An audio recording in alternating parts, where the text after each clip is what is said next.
You're listening to Carbon Removal Newsroom, a weekly show about current events in the world of carbon removal, from technology and innovation to policymaking and job growth. Brought to you by Nori, the carbon removal marketplace. Hello, and welcome to this week's edition of Carbon Removal Newsroom. My name is Asa Kamer. I am the producer of the show, and I'll be your guest host today.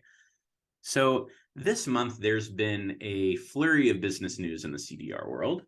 We are taking August off from the show, but before we go, we're going to dive into 10 stories that broke in the last few weeks that have big implications for the carbon removal industry. So stay tuned to hear about companies that are putting CO2 into concrete, plastics, and fuel. We're going to hear about some new investment funds to support the industry and some announcements of new engineered carbon removal facilities that are being built in some different locations. And we're also going to talk about a few items related to the macroeconomic picture that this industry exists within. So let's take it away to explain what's going on behind the headlines. I'm joined by our regular business panel. I've got Susan Su, who is a partner focused on climate investing at Tova Capital. She also serves as a board member at the Carbon Business Council and a board advisor to the Environmental Voter Project. Hi, Susan. Hello. And we also have Naeem Merchant, who is the Executive Director of Carbon Removal Canada, a new climate initiative focused on advancing inclusive policies and innovations to scale up carbon removal in Canada. He is also an Elemental Accelerator Policy Fellow and runs the Carbon Curve podcast and newsletter on the policies and technologies needed to grow the carbon removal market. And you all should definitely subscribe to the Carbon Curve. Hey, Naeem, how's it going? Hey, so good to be with you. Awesome. All right, you guys. So let's get into it. Let's wrap up the month, right, and do a little rapid fire fun here and give our listeners an overview of all the crazy news that has happened in the month of July related to the carbon removal industry. So, Naeem, I'm going to start with you. On July 11th, Carbon Cure, a company that injects CO2 into concrete, which stores it permanently and actually makes the concrete stronger, so they say, has raised $80 million to continue to scale up their company. So, Naeem, do you think this is a major moment in the effort to decarbonize buildings and the built environment? And is Carbon Cure leading this effort? Yeah, that's exciting news. I'm really happy for Rob and the rest of the team. Carbon Cure is a wonderful company, a Canadian company too, and we're really excited about their raise. I think they're really leading this effort to decarbonize buildings and think about embodied carbon in buildings and reducing the emissions of buildings, as well as using concrete as a store for captured atmospheric CO2, which I think is really, really, really cool. So we're celebrating their success for sure. This is a really exciting effort for them. And I think that they've been successful because their model is such that they can easily integrate their technology in existing concrete plants and what is a pretty low margin and generally risk averse industry. And they've developed a solution that helps companies really incorporate their technology relatively straightforwardly, and then you can continue innovating from that point on, and then continue improving different processes involved in developing concrete that Carbon Cure will just continue to build on. So not a big surprise for me. We see large rounds in the CDR field of this size pretty regularly, it feels like these days.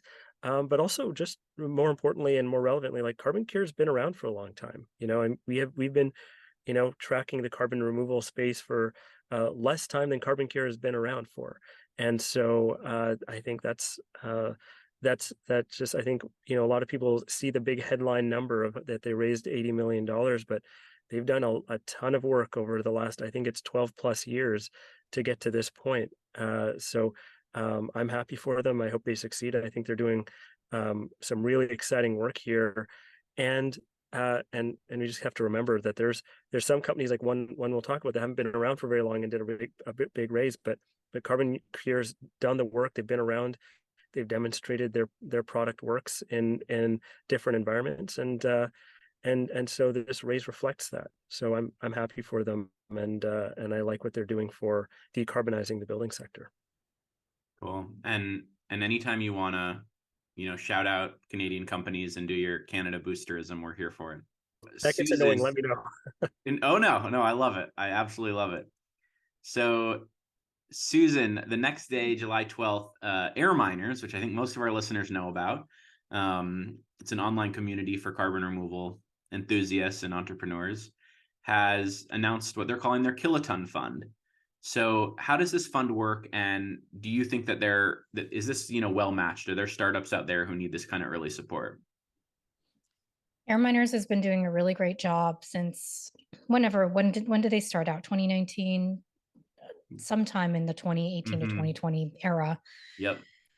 Building their community, just really very just very engagement and relationship focused. They've done such a great job just doing a lot of free education, free community building for everybody out there that's interested in carbon removal. So I'm really excited for them that this is culminating in the Kiloton Fund for them. The purpose of the Kiloton Fund is to, in their words, to help close the funding gap for carbon removal startups. Carbon Cure's $80 million round, which by the way is not that much. It's like just enough probably for them. I'm sure if you ask the CEO, he'll be like, it's just enough.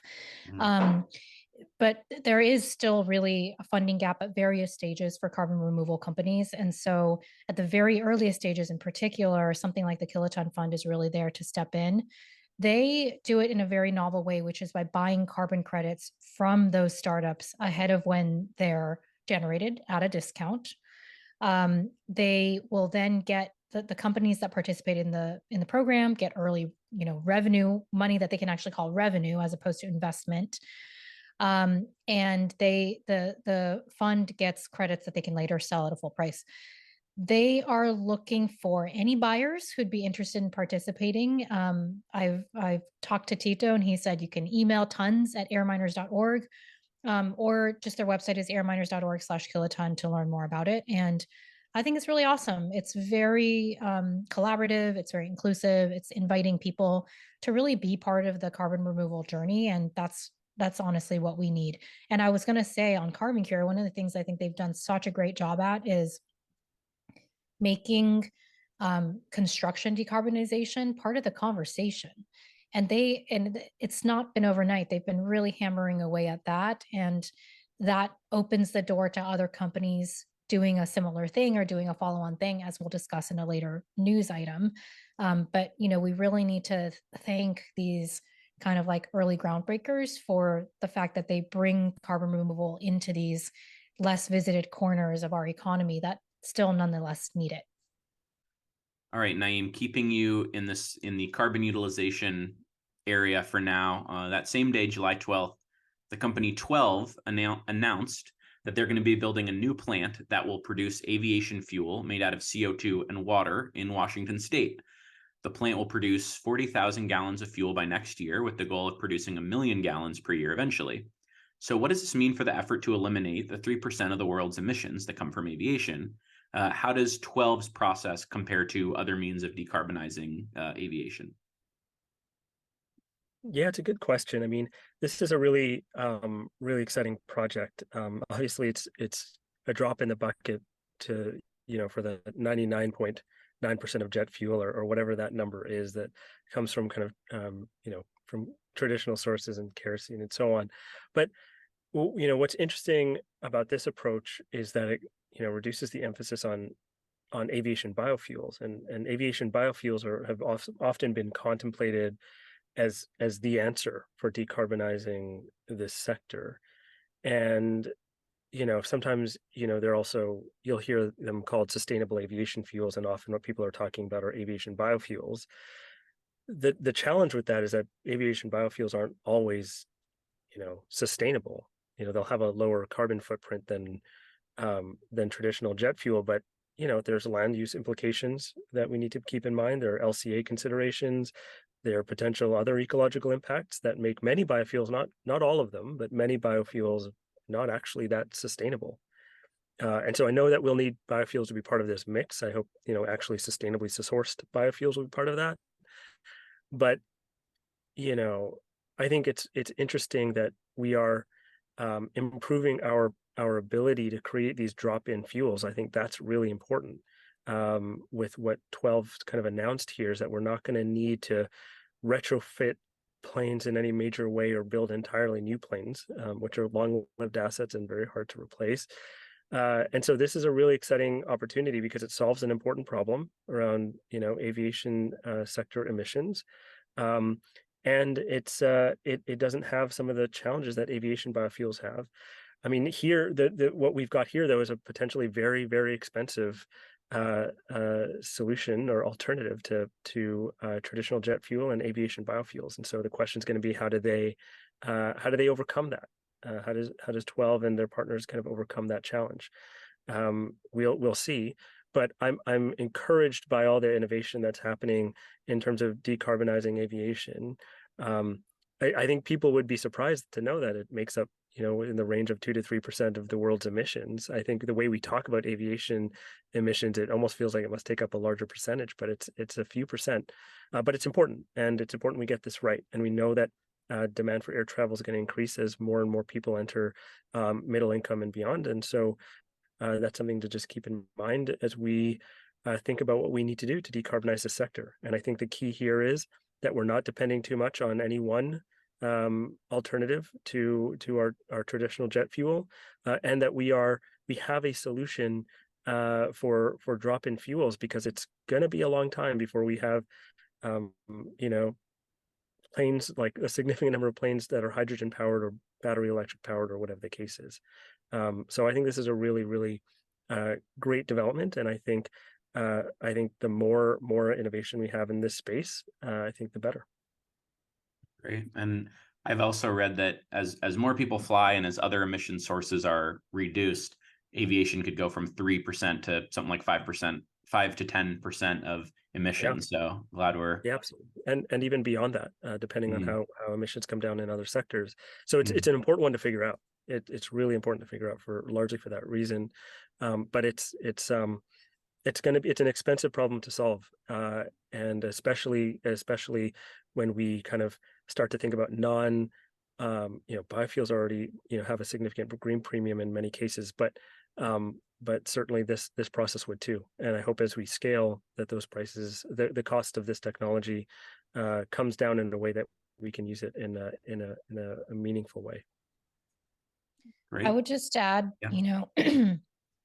being a founder in this space, or really decarbonizing anything that's very hard to decarbonize, you have to hold these two competing thoughts in your head, which is, one, that what you're doing is so important and so big, and that's why you're out there doing it. You have the audacity to be a founder that thinks that they can transform aviation and decarbonize aviation. And then the other piece is, the reality is that what you're doing is one tiny drop in the bucket, but you still have to get up every day and put that drop in the bucket. So I really admire founders that are able to do this just for scale, and to give some numbers around what I'm talking about. The average international flight, call it around 10 hours, uses 40,000 gallons of fuel. So at scale, if 12 does hit their 1 million, 1 million sounds like a big number. We're terrible at numeracy in general as human beings. 1 million sounds like a big number, but 1 million gallons would be the equivalent of about 25 flights. So that's them really far away from today. If we succeed, we can get to 25 flights. To be on the team working and sacrificing so much of, their lives really to this cause is very admirable. And at the same time, it's small, and at the same time, it's big. So I just think it's the same as with CarbonCure, and it's the same as with any really hard to decarbonize sector. It's called that because it is really hard. And we should give these founders as much support as possible, but also understand that they're not going to be the silver bullet that solves all of our problems. Well said, Susan. And I'm going to keep it with you while you're on a roll. So the next day, July 13th, an article in Sifted found that VC climate funding in Europe over the first half of 2023 is down 43% compared to the first half of 2022. So what do you think is happening with this in Europe? And is this maybe a sign that the climate VC funding isn't quite as recession-proof as some have claimed? I've never claimed that climate venture is recession proof. I think those who claim that are probably in the midst of raising their funds. And so everything and anything you ever see come from a VC, especially if it's on Twitter, you should take with a grain of salt because it's probably serving a marketing purpose more than anything. And you need to understand, how it fits into their business goals. But I think it completely makes sense. I mean, Europe has always the European venture ecosystem, and particularly for climate, has not caught up, or it just hasn't been on par. I won't say catch up because maybe it won't. Maybe it's not meant to be exactly like it is in the U.S., but it's really not the same kind of scale or velocity that we have in the US. And if we're seeing, or at least I definitely am seeing, a slowdown in the US, then it's certain that in Europe we would see the same thing. I think the dynamics are a little bit worth commenting on. One is that in Europe, a lot of climate venture funding, especially that's been in the slightly, kind of later early stage or even into growthy stages, has been driven by CVCs or even entities that have some sort of state affiliation. And so it's interesting that that's where a lot of the drop off is. It's not necessarily in these like pre-seed and seed funds. It's in because there are plenty of those, and there are plenty of those in the US and really all over, but it's really in that kind of growth capital that these companies need on their 8th year, their 10th year. Companies like 12 or Carbon Cure, that's what they're really after. So I think that's really too bad. Total, the French oil and gas giant, recently divested themselves of their entire climate tech. They had a CVC portfolio dedicated to climate tech, and they recently sold it to another investor. They are being totally mum as to the reason behind that. But if that continues, or if these corporates start to really step back, then that's going to impact the European ecosystem even more, because they are a really important player there.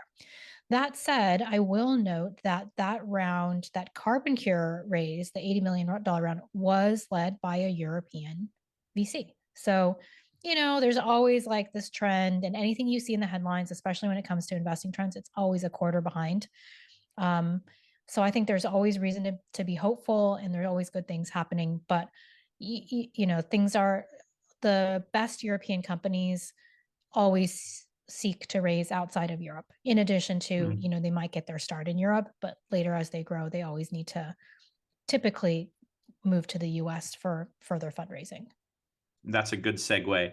So speaking of US climate funding, also July 13th, and buckle in because we're going to be on July 13th for a while, guys. I don't know what was going on that day, but there was a lot happening in the world of CDR. So on our last business episode, actually, Susan, you shouted out the work of Prime Coalition and gave them a good mention for the work they're doing. And since you gave them that shout out, they announced a rather large $239 million fund that they'll be investing in companies with scalable climate solutions. So can you remind us what they do and what you think they can achieve with this level of funding here?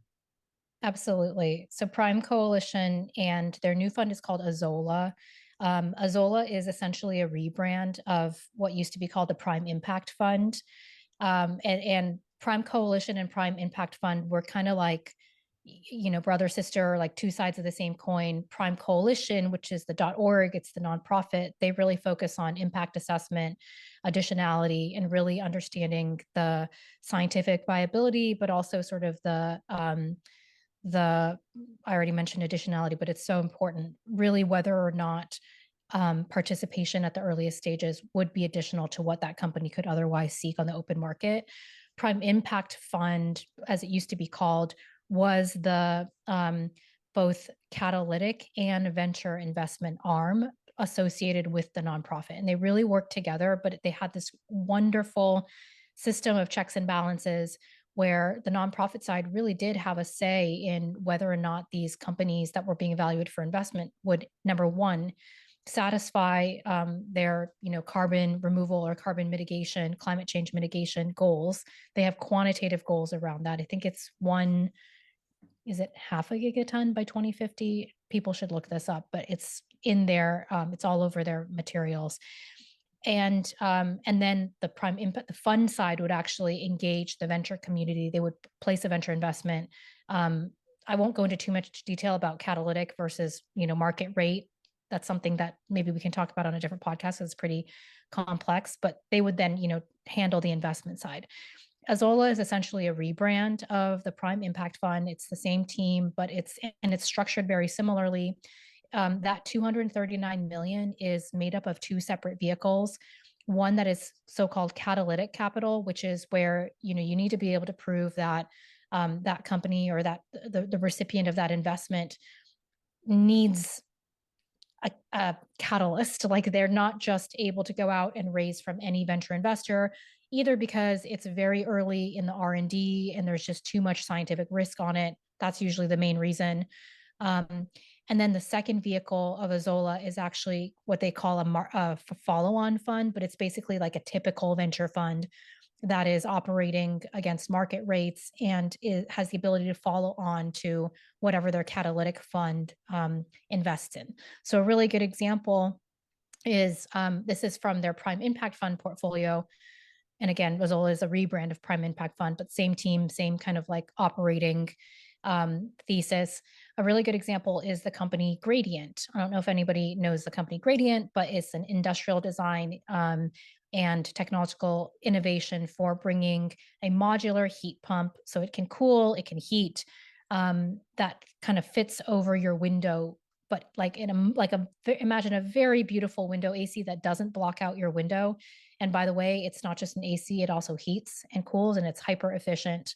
And it uses a lower global warming potential coolant.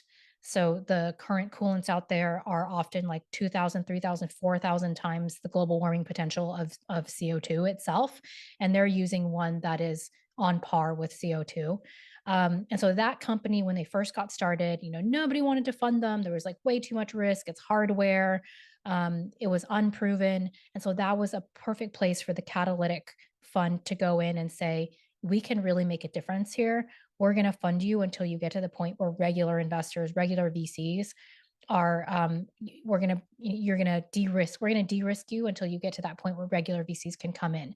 And then the other side of their fund, the market rate follow-on, could then follow on to that investment later on and kind of deliver a different both rate of return, but also cater to a different LP set. So the key to remember is that for the catalytic fund, it can be philanthropic dollars that go into that as LPs, as opposed to just regular return seeking LPs. So it is really a superpower. And yeah, I think they're really brilliant as an organization because they have that scientific grounding. They really have like a moral backbone that a lot of venture funds do not have, in the form of their nonprofit side organization that reviews the emissions reduction potential of everything that they do. Great. And thank you for that. And I believe Azola was the plant that grew so widely through the ocean that it sucked down so much CO2 that it changed the Earth's climate like many, many million years ago and cooled it off. So hopefully they have that same success. Naeem, going to stick on July 13th for you. So Avnos, which was a previously little known DAX startup, announced that they'd raised $80 million from ConocoPhillips, Shell, and JetBlue. So with so many DAX startups vying for limited funding, what are they doing to attract so much money from these large corporations, all while they were basically in stealth mode?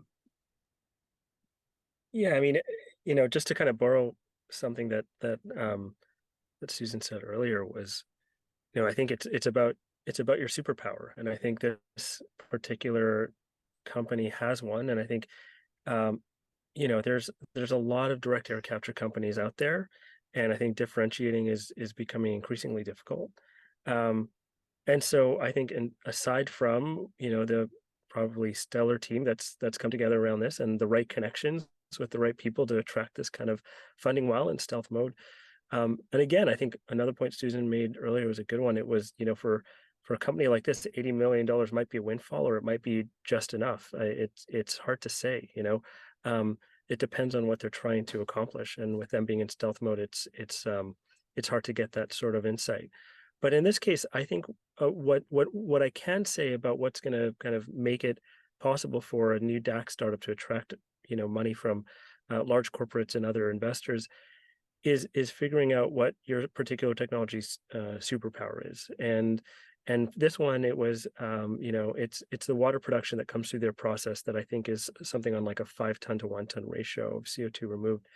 And that's especially relevant as we've seen kind of, we hear more about parts of the US and other parts of the world experiencing higher than normal kind of drought levels. And so there's something that's a differentiator there. And I think, I've talked to a company, for example, that's figured out, and still obviously early stages, so probably shouldn't say figured out, but is working on how to operate direct air capture facilities in an effective way in cold weather environments.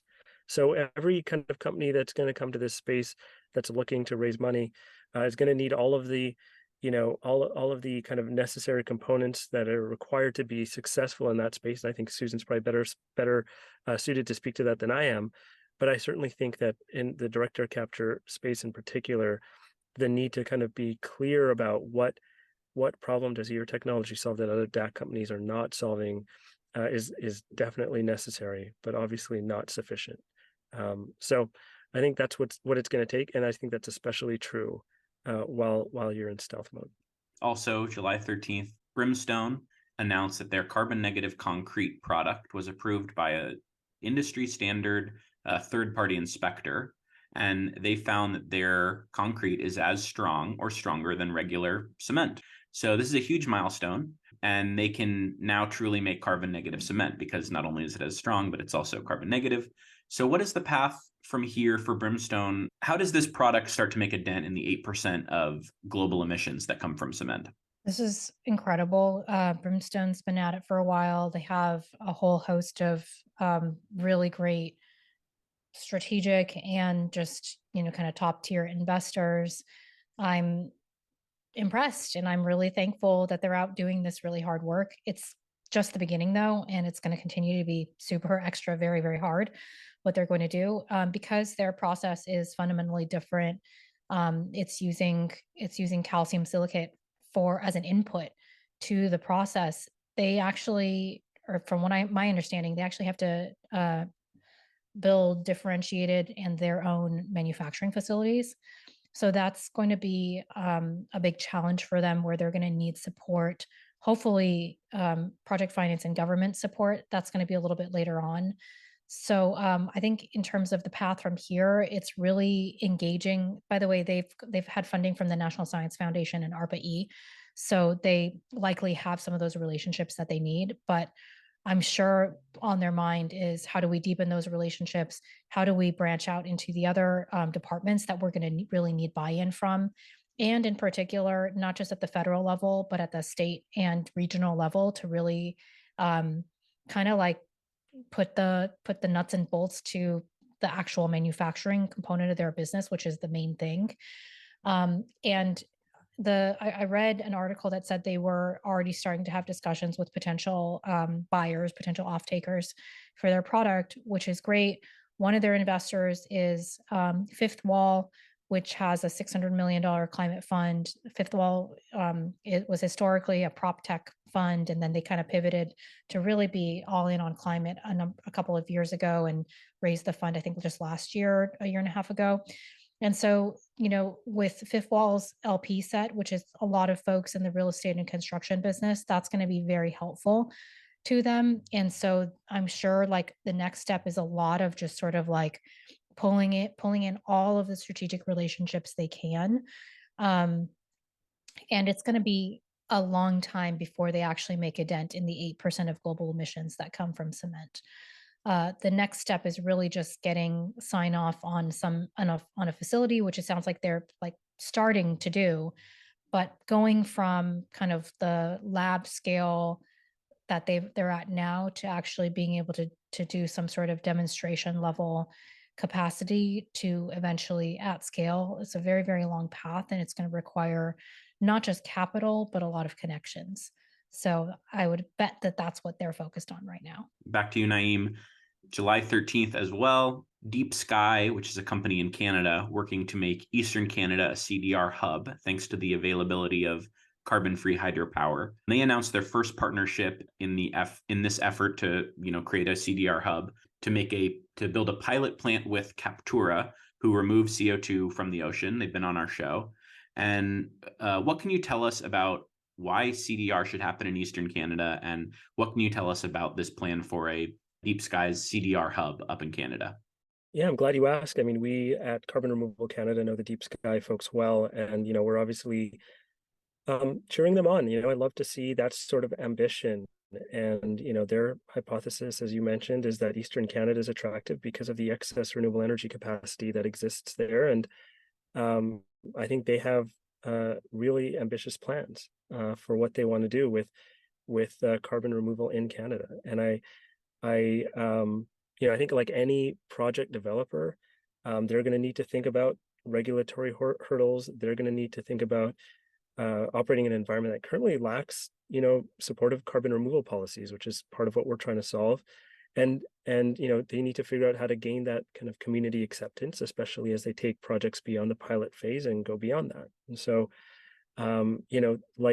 like many others, I think they're taking on a big challenge. They're trying to be that drop in the bucket, and so I think, just to continue borrowing from Susan's great metaphors today, but I think that their approach to try to do a lot of technical and scientific due diligence on different CDR technologies, like Captura, and then pilot the best ones and then scale the stuff with the most potential is a smart approach, and it's an exciting model. And I think we see a lot of carbon removal technology developers, and what you need to start seeing as the technology developers build out more mature technologies are more project developers, and so it's encouraging that Deep Sky decided to choose Eastern Canada as that hub for carbon removal. And I think what you have in places like Canada and across the US are different geographies that have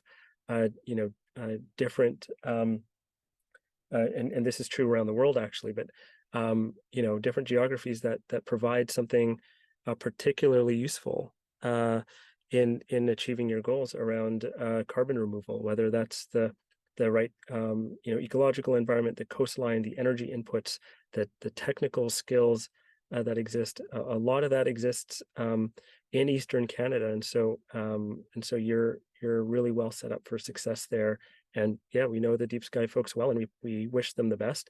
And I'd love to see kind of more models around project development, because a lot of technology developers are not going to want to do the actual deployment at scale. They're going to want to license out their technology or take on similar type of approaches, and they're going to need people who are good at doing the actual doing part of deploying carbon removal at scale. And so I'll be looking at this model and hoping for the best for Deep Sky, and just watching on how this project evolves. And that's actually a wonderful segue to our my next question, which is for you, Susan. So on July 19th, the Kenya-based DAC company Octavia announced their plans for the first ever DAC plant in the Southern Hemisphere. For an interview with the CEO, check out last week's episode of this show in your feed. So, Susan, what is the value proposition for a DAC company that can't access subsidies like 45Q in the US? And they've said so far they're not taking investment from the oil and gas industry. So how should they plan to compete in a global market for DAC credits when they're operating without some of these more lucrative funding streams? But at the same time, they do have access to some very favorable energy and geology down in Kenya, in the Rift Valley, where they're operating. It is absolutely true that the oil and gas industry has deep pockets to finance DAC. And I think we should just recognize that. The dollar amounts that are required for DAC to, especially later on, for it to really get built out, are the kind of dollar amounts only seen in oil and gas. So I'm glad you called that out. I think the story with Octavia, which is still extremely early, I think they raised less than $500,000 total. So this isn't like going to happen anytime soon. They're really just kind of have a great brand and they've got a concept out there. It's a similar story to Deep Sky, actually, which is we have this part of the world that has a very favorable unit economics around energy and that has a clean energy mix. So Kenya is, by some estimates, I mean, it depends on who you talk to and who you believe, but at minimum around 80% clean energy from geothermal and large scale hydro, and now increasingly solar. Some folks will claim that as high as, 100%. It's definitely not 100%, but 80% is really good, is very, very high. And they have a lot of, in some cases, excess capacity. And so I imagine that part of the value proposition around what Octavia is trying to do is to because DAC is incredibly energy intensive, and it's also one of the main reasons that many investors won't touch DAC is because it is just unit economics upside down due to the energy intensity. I think they kind of like caught on to that and are going about it in a way that's going to sort of flip the narrative on how to make DAC affordable. I think that's really smart. And I also think that Kenya is absolutely well poised to be they've been making a lot of moves in the climate leadership arena. They have a lot of goals at the government level. They want to get to 100% clean and renewable energy by 2030. By the way, that's another way that that they're not at 100% today, because that's actually the Kenyan government stated goal is to be at 100% by 2030, which is like, compare that to the US. I mean, we are way behind and we don't even pretend to want to try to catch up to that level.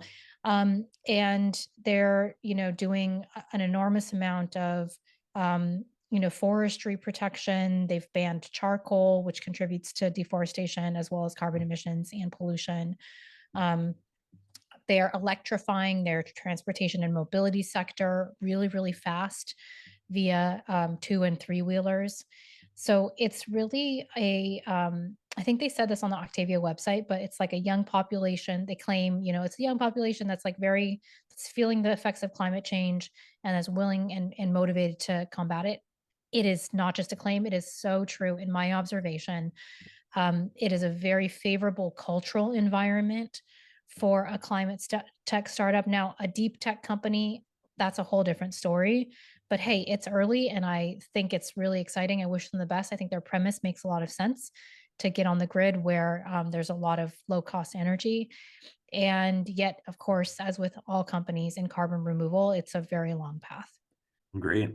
All right. Thank you, Susan. So we've made it through our 9 headlines. We're going to do number 10. It's for both of you guys. It's our last question. So earlier this month, Sean O'Sullivan, who's the founder of the VC firm SOSV, which has over $1.5 trillion of assets under management and has invested in more than 250 climate startups, said in an interview with Bloomberg that in 20 years, there will be at least 500 climate unicorns. So that's companies worth over $1 billion. So my question to both of you, is he right to be so confident? And what's your over-under on 500 unicorns in 20 years? Well, if I were Sean O'Sullivan, I would say the same thing because he runs a pre-seed and seed fund that's already invested in 250 climate tech startups. And, the rule of venture is ABF, always be fundraising, especially if you're in an interview with Bloomberg and you probably have a bunch of your LPs on the other side of that interview. I think of course, it's great to come out there, be confident about your portfolio. And I think, SOSV is like, they're walking the walk. They've been doing it for a while. They've kind of put their money where their mouth is in terms of climate tech.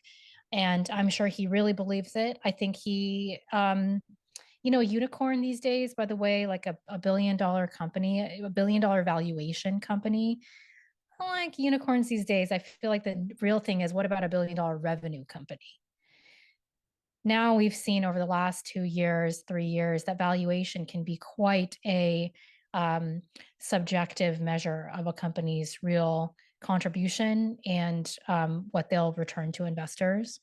And so, do I believe that there can be 500 climate unicorns? And is he right to be? He's absolutely right to be confident, because as the leader of a brand as big as SOSV, you've got to be, if nothing else, you've got to be confident. And over under on 500, I believe it. I believe there could be 500 unicorns as per the current definition of unicorn, which is a $1 billion valuation company.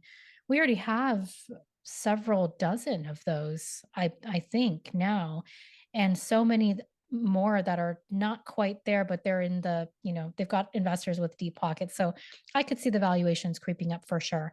Now, how many of those companies ultimately reach their goal of climate impact, which is the more important measure than having a $1 billion valuation? That I think would be a lot fewer than 500, but I hope that it's more than 100. And I hope that that's what entrepreneurs and their investors remember at the end of the day, is that none of us, put food on the table from valuation, or at least not in the long term. Some investors certainly do for a short while at least. And that what we're really here to do is make a major dent in the actual problem of unmitigated climate crisis. So I think it's just important to keep that in mind as well. Great name. I couldn't say that any better. I think Susan covered all the right points. I mean, yeah, I hope there are many climate unicorns, but the thing that we really need to be thinking about is what kind of impact they're having, not what kind of valuation they see. And hopefully we can live in a world where the climate impact draws a straight line to your valuation, but that's probably not the world we live in or going to live in. So I think it's going to require entrepreneurs and investors that are actually doing this to keep that the end goal in mind here is really the climate impact. And yeah, I don't have anything more to say on that piece. But I also think the point Susan made was also right around. There's already, a good chunk of of climate companies out there that would qualify under that definition. And so the actual number of 500, it sounds big. It's probably doable, but yeah, it's going to be more. It's more important that they're actually having that climate impact, and that's what we should really be tracking. So well said, Susan. I think revenue tracks better to climate impact than valuation does. And so when investors talk about valuation, it's an easier thing to aim for sure. I think it would be a very bold person indeed that would go out there publicly and say, I believe there's going to be 500 climate tech companies with $1 billion in revenue. And if only that could be true, I would be thrilled, because that would mean that they are at scale. Scale begets impact, and that means we're on our way to actually making a difference. All right. Well, with that, we will wrap up. Thank you guys so much for going through those 10 headlines with us from July. And folks, we're taking August off. So I hope you guys have a great August. Take some time off. It may be the hottest August ever, because we just had the hottest July ever. So be careful out there. Stay cool. And we'll see you guys in September. Thank you, Susan. Thank you, Naeem.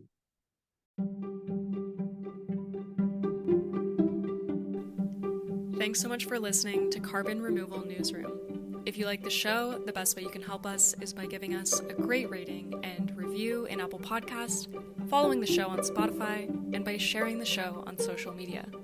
Tell your friends and help us spread the word about what's happening in the world of carbon removal.